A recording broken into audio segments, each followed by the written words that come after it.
Hi there, welcome back to another text and talk about Stellaris Dev Diary 55, Unity and Traditions. And what is that about? First we have talked in the last Dev Diary 54 about ethics. This is like an expanded version of that. What is coming in the 1.5 Banks update? It's called Traditions and Unity, and it's similar to in Civ 5 you had the culture trees, like these kind of things, and it's about Unity is a resource, traditions is what comes out of that. So you can unlock traditions with the resource of Unity. And how would you get Unity? You're building government buildings, such as monuments, mausoleums, temples, probably the planetary capitals. It is spent on adopting tradition trees, purchasing individual traditions. Each tree has a starter bonus, 5 unlockable bonus, and a finisher bonus that is gained once the entire tree is filled out. And you can see here the symbol of Unity. That will give you these special buildings for ethics. Ethics apparently count as government buildings, and so will give you the Unity resources. So this little thing here is the Unity resource. Like this gains you 2 Unity resources. Now what tradition trees are there? You can unlock them here. There's the expansion focus. Very interesting for players like me. I'm like a builder expander guy mostly. And focuses on growth through rapid colonization. There's always the motto here. We must expand our civilization to new systems and planets or risk eventual extinction. Yeah, definitely a good thing. Then we have domination. Focuses on maintaining control over your population and subjects. If we are to prevail in this galaxy, the state must strive for nothing less than absolute control. And you can see some of the effects here, like it will reduce slaves effect or increase tradition costs, so it will tame like probably the slave factions. Finisher effect, adopting all the domination traditions will increase your influence gain by 1 per month probably. And it costs 39 in that case, which is probably not a very big empire on the other hand, because yeah, if that is 2 per month, then 39 is not very much. 39 months in that case, where we're only gaining 1 per month. All right. I mean, then there's prosperity. Focuses on economic growth. There is no better indicator of the success or failure of a star nation than the strength of its economy. Yeah, so if you want to use energy as your primary means of gaining power, for example through the curators or other space creatures, then prosperity is your way. And you have harmony. Few things can match the strength of a content populace working towards a common goal. Probably gives you happiness. Focuses on maintaining a happy and diverse population. So you can gain many different people there. It is like the xenophile tree, if you want that.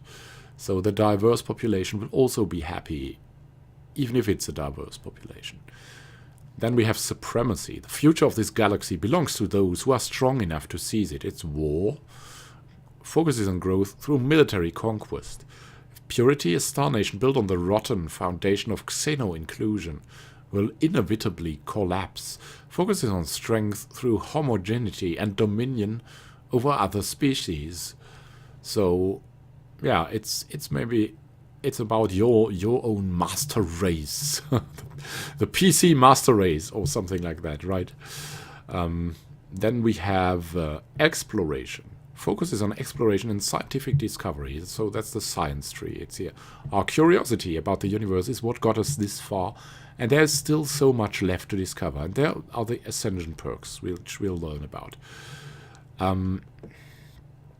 So the tradition cost is depending on the size of the empire and how stable it is. So how many happy, the more happy your people are, The less factions you have that are complaining, the lower is the unity cost. And also minority species increase the cost. So xenophiles might be helped with that, probably, but yeah. And overall, small harmonious empires will unlock traditions more quickly than large expansionistic ones.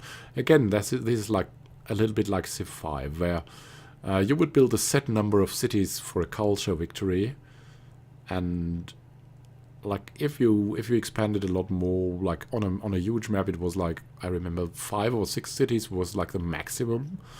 After that, it was ineffective to build more cities for a culture victory.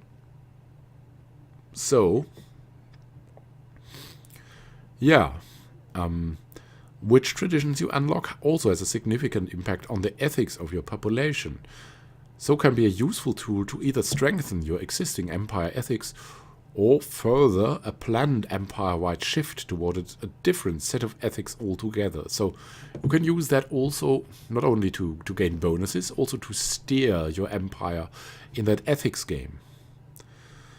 And a certain part of the tradition screen is there that is not yet mentioned. That's because it's actually the subject of the next dev diary. Probably this unlocked thing.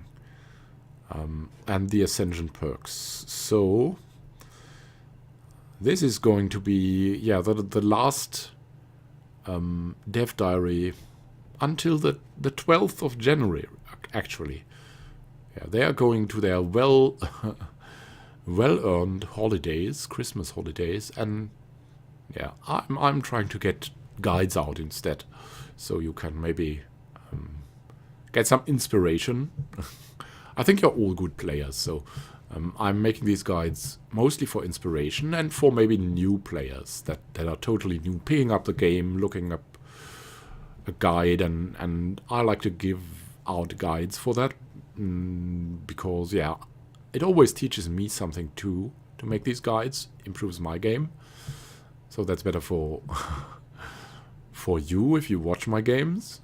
It's more entertaining, and it's of course more inspirational, and of course we want to give the knowledge to the new players to help them get into the game, because even at normal I have had people that complained about the difficulty, which is really not unusual. It's an overwhelming game. If you don't know Paradox games, then you might be overwhelmed by the many choices you have, and there's of course many choices then that you can get wrong. Like, there might be games where you can focus on research early on and only on research and building, but this is not this kind of game. You need ships at the start or you'll get like just annihilated.